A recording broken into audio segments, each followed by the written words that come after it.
ஒரு பழைய ஆலமரத்தின் கிளையில் ஏழை குரங்கு ஒன்று தன் 3 குட்டிகளுடன் வாழ்ந்து வந்தது.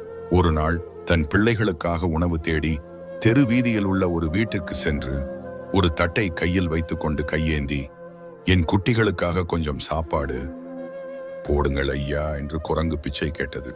ஆனால் அந்த வீட்டில் இருந்தவர்கள், ஏண்டா காலையிலே உனக்கு வேற வேலை இல்லையாட எடுப்பட்ட பயலே என்று குரங்கை கோபத்துடன் துரத்தி அடித்தனர். அதை கண்டு மனமுடைந்து ஏமாற்றத்தோடும் அவமதிப்போடும் அழுது கொண்டு நடந்து வந்து கொண்டிருந்தது.